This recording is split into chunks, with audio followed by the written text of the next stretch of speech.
Dear friends, welcome to this video in which I would like to talk about what vaccinated people can do after the corona vaccination to protect themselves from adverse effects of this vaccination and to detox the vaccine as much as possible, as well as what unvaccinated people can do to protect themselves from the so-called shedding phenomenon, from symptoms occurring after they've been in contact with someone who's been vaccinated.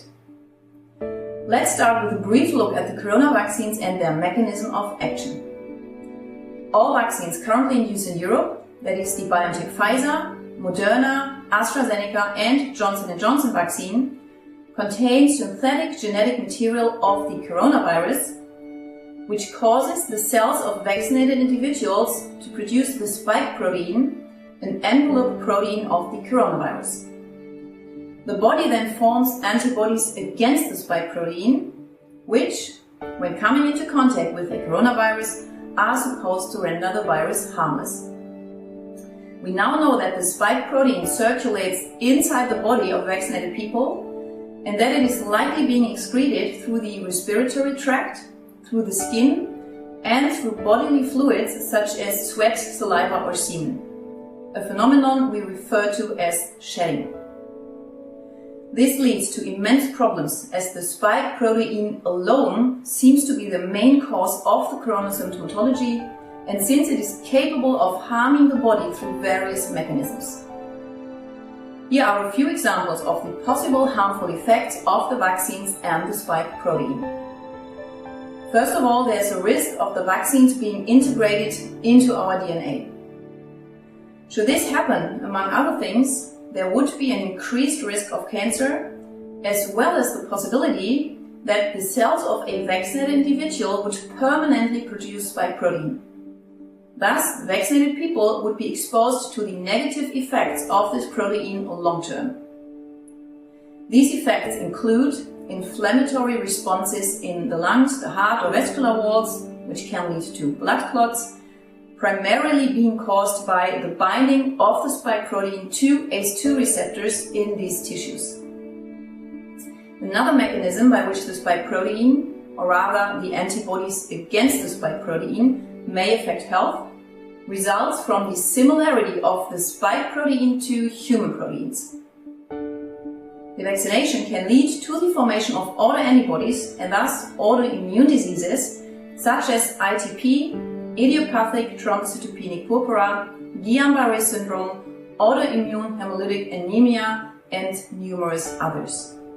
The similarity of the spike protein to syncytin, a protein needed to form the placenta, could also lead to infertility via autoantibodies against syncytin.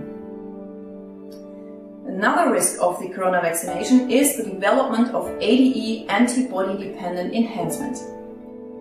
Coronaviruses often lead to the formation of binding instead of neutralizing antibodies, so that the coronavirus isn't being rendered harmless by these antibodies, but the antibodies, on the contrary, lead to an especially severe and sometimes even fatal course of disease with cytokine storms and massive respiratory inflammation when vaccinated people come into contact with the wild virus. Another health risk posed only by the mRNA vaccines results from the use of lipid nanoparticles in these vaccines. On the one hand, these vaccines contain PEG, polyethylene glycol, to which about 70% of the population is already allergic. PEG can trigger allergic reactions, even to the point of anaphylactic shock. And on the other hand, the mRNA vaccines contain cationic lipids, which are extremely cytotoxic. What I would also like to mention, recently at the University of Almería in Spain, the contents of a vial of the BioNTech Pfizer vaccine have been examined. The result? The main element in this vial was graphene oxide, which can lead to inflammation of the mucous membranes, including pneumonia, to a loss of the sense of smell and taste, and blood clots, and it can deplete our glutathione reserves. It also leads to strong magnetic properties of the body, which could be an explanation for the magnetism many vaccinated people develop after vaccination. Those are some of the risks that people are facing when getting vaccinated. However, thousands of unvaccinated people also report symptoms such as increased menstrual bleeding, severe menstrual pain, skin rashes, dizziness, heart problems, etc. after coming into contact with someone who's been vaccinated. So it seems that the transfer of spike protein or some other molecule is indeed taking place, which can cause health problems even in the unvaccinated. Now, what can we do about all that? The priority, both in vaccine detoxification and in protection from and treatment of shedding symptoms, is to protect the body from the harmful effects of the spike protein and to help the body break the spike protein down and eliminate it as quickly as possible. In vaccinated individuals, detoxification of and protection from lipid nanoparticles and possibly graphene oxide also play a role. General supportive measures include a diet that neither promotes inflammation nor activates the immune system, meaning sugar, animal proteins such as meat, fish, eggs or dairy products, processed foods, GMOs, gluten, toxic fats such as canola oil, etc. should at least be reduced and if possible avoided altogether. Furthermore, intermittent fasting and sauna sessions help boost autophagy. Autophagy makes a crucial contribution to the degradation of the spike protein and the elimination of cells damaged by this protein. But autophagy is being disrupted especially by MERS, SARS-CoV-1 and SARS-CoV-2. Intermittent fasting and sauna sessions can remedy this. Sauna sessions enhance the body's detoxification processes and also help the body eliminate pathogens. Furthermore, the formation of heat shock proteins occurs, which increases autophagy of misfolded proteins like the spike protein. Intermittent fasting is accessible to everyone and it is extremely effective.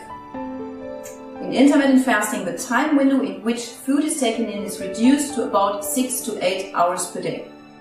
The rest of the time, one only drinks water. Intermittent fasting is known to effectively counteract inflammation and autoimmune reactions. Now let's move on to all the substances that we can take. Since our food nowadays only contains very small amounts of vitamins, minerals and trace elements, but at the same time our need for these micronutrients has increased tremendously due to the enormous amounts of environmental toxins we are exposed to daily, supplementation has become essential.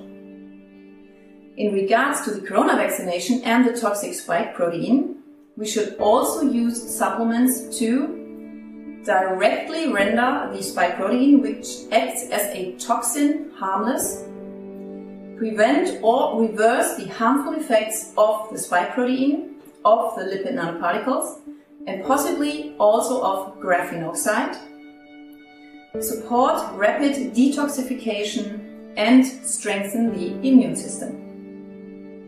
Let's start with high-dose vitamin C. Vitamin C is our most important antioxidant, which protects our biomolecules, such as DNA and cell membranes, from oxidation and can even reverse it. In addition, it is also able to directly render viruses, bacteria and toxins harmless. Here's a quote from an article by Dr. Thomas Levy from June this year, in which he talks about neutralizing the spike protein. Vitamin C gives strong general immune support while working to support the optimal healing of damaged cells and tissues. Clinically, it is the most potent antitoxin ever described in the literature, and no reports of it failing to neutralize any acute intoxication when administered appropriately have been published.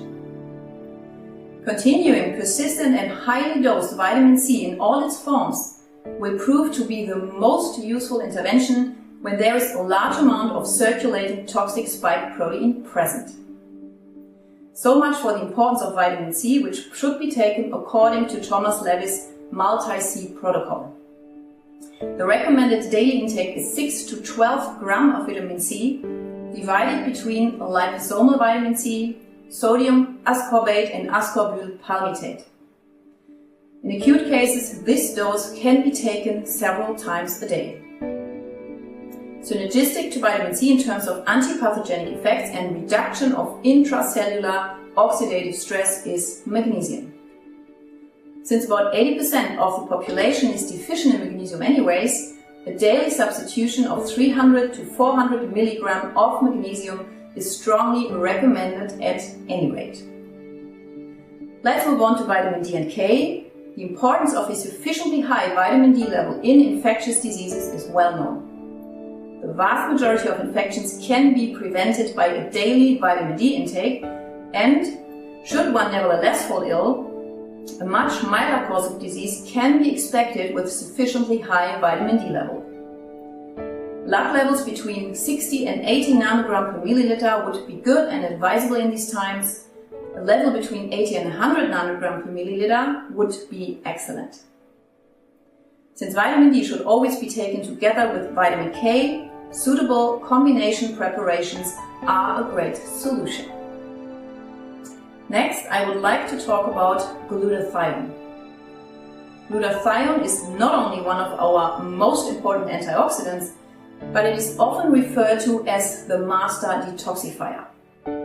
It is essential for detoxification of spike protein and lipid nanoparticles, and if the corona vaccines should indeed contain graphene oxide, taking glutathione will become even more important as graphene oxide depletes our glutathione reserves. Since bioavailability of glutathione is very low, a liposomal preparation should be chosen. Let's move on to the combination of quercetin and zinc. Among other important functions, zinc can block viral replication by inhibiting RNA-dependent RNA polymerase inside the cell.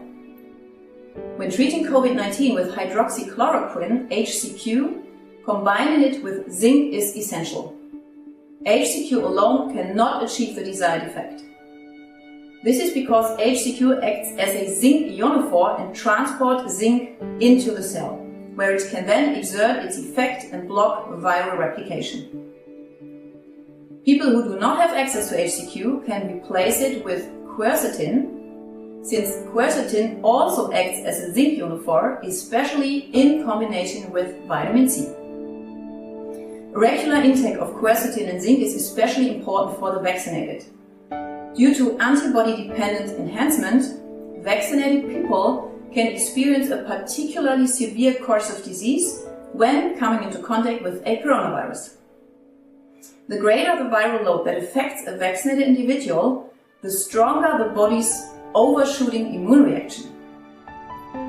That means that for vaccinated people it is extremely important that they do not contract COVID, and if they do come into contact with the coronavirus, that it is being prevented from multiplying inside their bodies. Since the combination of quercetin and zinc, as explained, prevents this multiplication, regular intake is strongly recommended for vaccinated people. In regards to the spike protein, quercetin has got another important property. It prevents the spike protein from binding to the ACE2 receptor, thus preventing at least some of its damaging effects. What else do we have? Nattokinase and pine needle tea, both of which counteract the formation of blood clots. In addition to its antiviral, antioxidant and beneficial effects in the treatment of respiratory disease, pine needle tea also contains shikimic acid and suramine. Shikimic acid is extracted from star anise to make the flu drug Tamiflu, but it is also found in pine needles and, like suramine, counteracts the formation of blood clots. You can drink pure pine needle tea or combine pine needles with star anise and fennel, which both also contain shikimic acid. Only pregnant women should please refrain from drinking pine needle tea because it could lead to miscarriages. Nattokinase is an enzyme extracted from the Japanese dish natto, and it is capable of dissolving blood clots and clearing arterial walls of atherosclerotic plaques. Studies show that it can increase blood flow up to 62%.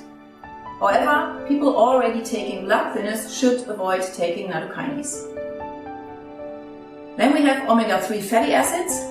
These are essential not only for higher brain functions, but also for our cardiovascular health and blood flow, which is especially crucial in regards to the spike protein. Omega-3 fatty acids have got to come from marine sources, and the daily dose of EPA and DHA should not be under 2000 milligram. And lastly, I would like to mention N-acetylcysteine, NAC. NAC is a precursor to glutathione, but it has also got independent effects in regards to COVID-19 and the spike protein. It is antiviral and anti-inflammatory, and it counteracts excessive immune responses. It also protects against lung damage and blood clots. NAC should be taken not only in case of COVID, but it should also accompany corona vaccine detox and should be used as a protection against the shedding phenomenon. These are the measures that people, vaccinated or unvaccinated, can do at home to detox the vaccine and to protect themselves from shedding symptoms. How long are these measures necessary for? As long as the spike protein is circulating inside the body of vaccinated individuals, they should protect their bodies from its harmful effects and promote its elimination. Since there is a possibility that vaccinated people will produce spike protein in large quantities over several months, or that the vaccine is even integrated into their genome, long-term application of these measures is recommended. At least until we have more insight into how long and in what quantity spike protein is being produced, and if it is being integrated into the DNA, whether we can find ways to reverse this integration. The same applies to unvaccinated people. As long as we don't know exactly whether spike protein is being transferred, in what quantity it is being transferred, whether something else is being transferred, etc., it absolutely makes sense to protect oneself. Whether these measures are really able to neutralize the effects of the vaccination and prevent shedding symptoms remains to be seen. Especially in integration into the DNA might be difficult or even impossible to reverse, but we do not know what kind of solutions we will be able to come up with in the future. And we should do everything we can to find these solutions. Lastly, I would like to thank all of you from the bottom of my heart for your integrity, your courage, your commitment, and your love for humanity. I consider it a privilege and an honor to walk this path beside you. Thank you.